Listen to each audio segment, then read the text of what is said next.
Today I'm going to show you a really simple and amazingly delicious recipe for Lancashire ginger biscuits. So this is a really old recipe, it's a classic and they taste just like ginger nuts from the shop, but more delicious because they're homemade. The very first thing you need to do, preheat your oven to 160 degrees Celsius and take a little pan. In here I've got 100 grams of soft unsalted butter and a good tablespoonful of golden syrup, and just let that melt on the stove, the hob, and then once it's all melted just leave it for about 5 minutes because you don't want it to be piping hot when you add it to the other ingredients. I've also learned my lesson from previous videos and I'm using my really big bowl here today because I always have a bowl that's too small. I've measured out 350 grams of self-raising flour, 1 teaspoon of bicarbonate of soda and 3 teaspoons of ground ginger. So I'm just going to sift that into my bowl. Add to that 100 grams of soft brown sugar and 100 grams of demerara sugar. Demerara sugar is the part that's going to kind of give it that little bit of crunch as well as the lovely chewiness. So I normally say if you don't have this you can probably replace. I'm not going to say that with this one. I think demerara is really important and the light brown sugar is also very important because it just gives everything a lovely caramelly sweetness to it as well as a bit of crunch. So make sure you've got the right sugars for this one. And then all we need to do is crack an egg into this mixture and make sure that's mixed in.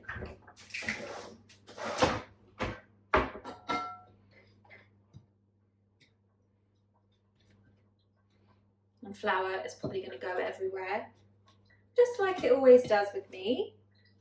Okay, so when that's sort of mixed in, then you can go in with your melted butter and golden syrup and just pour all of that in. It's basically done. We're done. And then just make sure all of this is properly mixed together. And you can already smell the warmth of the butter makes the ginger smell really come out. Just with a spoon, I find that this doesn't, you're not going to get a dough unless you work really, really hard. So just get in there with your hands. You don't need to put it on the work surface, just bring it together with your hands because at the moment it's looking like that. And we want to make sure that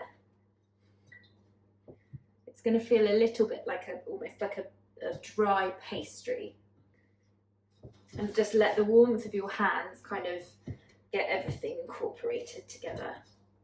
So it's still a little bit, it feels dry, but that's fine because we're going to roll them into balls to put onto our baking trays.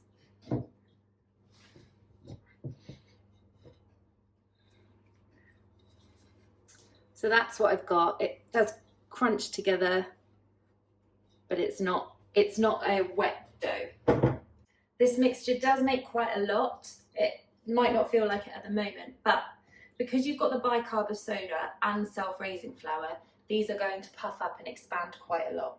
So all you need to do, I'm going to probably get a couple of trays worth. Take a baking tray and just pop a bit of baking parchment on there. Try not to smash your bowl. And just pinch a little bit of the dough and just kind of squish it into a ball. Mine is only that big. It's not very big at all. And then make sure that they just have lots of space on the baking tray. So give them at least kind of 3 centimeters either side of each other. And all you need to do is just keep going until all of your mix is onto the trays. Yeah. And when you've got your tray all done like that, you need to pop them into your preheated oven for about 20 minutes. My oven is a fan, as you may know. We've chatted about this before.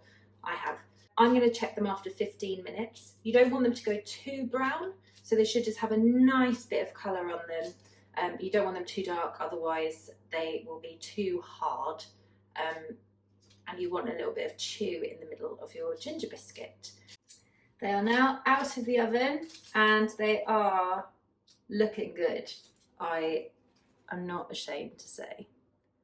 Let them just cool on the tray for a few minutes, and then you can transfer them to a wire cooling rack.